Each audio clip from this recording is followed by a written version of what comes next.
toy story, A Roaring Adventure.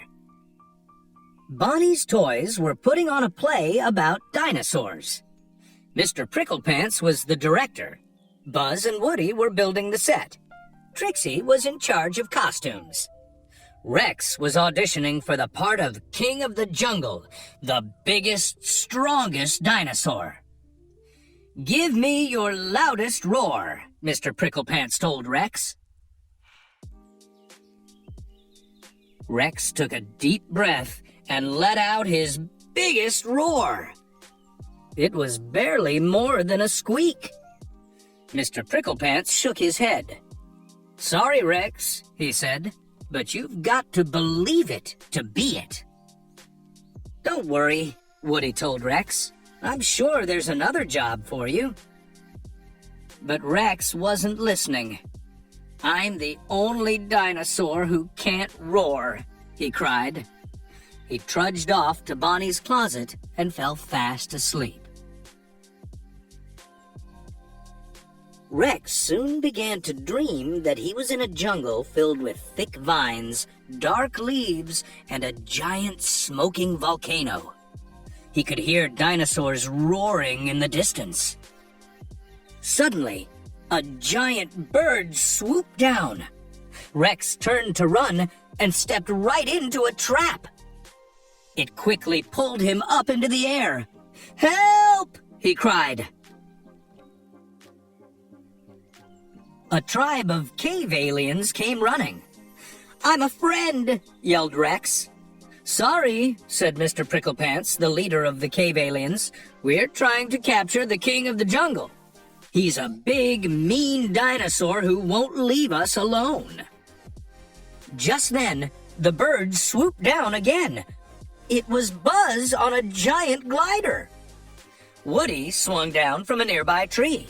They wanted to capture the King of the Jungle, too. "Will you help us?" Buzz asked Rex.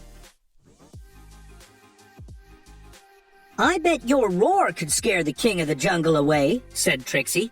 "Let's hear it." Rex looked around nervously, then took a deep breath. A huge roar rumbled through the jungle. "See, I told you," said Trixie. "That wasn't me," cried Rex. An enormous T-Rex burst through the trees. "The King of the Jungle!" cried the cave aliens. "Roar, Rex!" said Trixie. "Scare him away!" Rex tried to roar, but all that came out was a measly squeak. The giant dinosaur laughed and laughed. When a cave alien threw a rock at the mean dinosaur, the King of the Jungle scooped up the alien and ran toward the volcano. "Not so fast, you big lizard!" shouted Buzz. He swooped down in his jungle glider, but the King of the Jungle swatted him away. Woody tried to lasso the dinosaur, but the King of the Jungle broke through the ropes and kept running. Buzz and Woody raced after the mean dinosaur. Rex and the rest of their friends followed close behind. Near the volcano, Mr. Pricklepants told everyone what to do. "Buzz, use your laser. Woody, use your lasso." Then he turned to Rex. "You have to use your roar." "But my roar isn't big enough," said Rex. "Not yet," said Mr. Pricklepants, "but you can make it so. You've got to believe it to be it." He placed a muddy paw on Rex's cheek and gave him the clan's mark of bravery. On top of the volcano, Buzz tried to lure the giant dinosaur closer to the edge. Suddenly, the King of the Jungle dangled the alien over the volcano's fiery opening. Rex had to do something. "Leave my friends alone!" cried Rex. Then he took a deep breath and began to grow.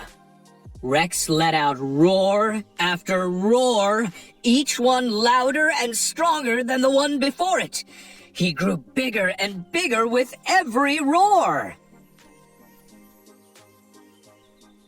Soon, Rex was towering over the king of the jungle. Rex let out his biggest, baddest roar yet. It echoed through the jungle. It shook the trees. It rattled the ground. And it frightened the king of the jungle. "Now!" called Woody. He threw his rope across the volcano's opening, causing the frightened dinosaur to trip. Buzz quickly swooped in and grabbed the alien from the dinosaur's claws. Then Rex let out one last roar, and the king of the jungle fell into the volcano. Rex's friends began to clap and cheer. "Our hero!" called the cave aliens. "Hooray for the new king of the jungle!" said Mr. Pricklepants. Rex let out a roar of excitement, causing his friends to cheer even louder.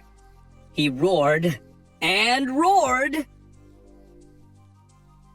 until he woke up, surrounded by all his friends. The jungle had been a dream, and Rex had been roaring in his sleep.